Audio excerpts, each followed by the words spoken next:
La parole est à Monsieur David Douillet pour le groupe Les Républicains. Merci, Monsieur le Président. J'associe à ma question Monsieur Thierry Solère. Et ma question s'adresse à Monsieur le Premier ministre. Avec Monsieur Thierry Solère, justement, nous sommes allés, comme la plupart d'entre vous sur ces bancs, visiter une prison la semaine dernière. Nous avons constaté malheureusement plusieurs choses. D'abord que tout circule dans les prisons. Des couteaux, de la drogue, des téléphones portables, avec des complicités extérieures, bien sûr. Ces mêmes téléphones portables qu'on peut retrouver jusque dans les quartiers d'isolement, là où sont incarcérés les radicalisés ou les terroristes, un pléonasme. Ma première question, elle est toute simple, c'est une solution pourrait être de mettre des brouilleurs dans ces cellules d'isolement pour qu'à minima, ces détenus ne puissent pas communiquer. Imaginez-vous ce qu'un téléphone portable peut faire comme dégâts entre les mains de quelqu'un de radicalisé. Deuxième chose, nous avons constaté que les directeurs de prison n'ont pas accès, lorsqu'ils reçoivent un détenu, aux fiches S, en particulier de personnes radicalisées. C'est-à-dire qu'un détenu condamné pour des délits de droit commun classiques, le directeur n'est pas au courant qu'il peut être radicalisé ou pas. La période, elle est en général d'1 mois pour découvrir que le personnage est radicalisé. Vous imaginez le prosélytisme qu'il peut faire au sein d'une prison au contact des autres détenus avant d'être mis à l'isolement. Monsieur le Premier ministre, il est temps d'agir vite, rapidement, de se mettre à l'action.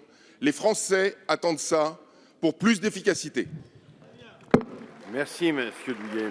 La parole est à Madame Christiane Taubira, garde des Sceaux, ministre de la Justice. Monsieur le Président, Mesdames et Messieurs les députés, Monsieur le député David Douillet, je me réjouis que vous vous soyez rendu dans un établissement pénitentiaire et j'invite une fois de plus, cela fait plus de 2 ans que je le fais, tous les parlementaires à s'y rendre. Vous savez bien entendu que la radicalisation violente n'est malheureusement pas confinée dans nos prisons et c'est bien la complexité de la situation à laquelle nous sommes confrontés. Néanmoins, nous prenons très au sérieux la radicalisation qui peut survenir dans nos prisons. Nous le faisons avec ce régime d'isolement qui est infligé aux détenus les plus radicalisés, un isolement qui est complété par des contrôles fréquents et des transfèrements d'établissement à un autre aussi souvent que nécessaire, le régime de surveillance pour les détenus radicalisés ou en cours de radicalisation. Vous savez que nous avons conforté très substantiellement le renseignement pénitentiaire qui était composé de 70 agents et qui est aujourd'hui composé de 159 officiers et l'année prochaine de 185. Nous avons déployé une 40aine d'officiers dans les établissements pénitentiaires. Concernant les brouilleurs, nous avons 628 brouilleurs en service dans 95 établissements. Ces brouilleurs posent pourtant un certain nombre de contraintes très lourdes qui sont liées à l'architecture qui peut perturber par exemple l'émission des signaux, qui sont liées à une technologie qui évolue très vite, mais qui sont liées aussi à des problématiques de santé sur les personnels, sur les détenus et sur les voisins, selon la puissance d'émission de ces brouilleurs. Néanmoins, nous avons conduit en 2015 une expérimentation sur des brouilleurs de très haute technologie et ces brouilleurs de dernière génération seront déployés dès janvier 2016.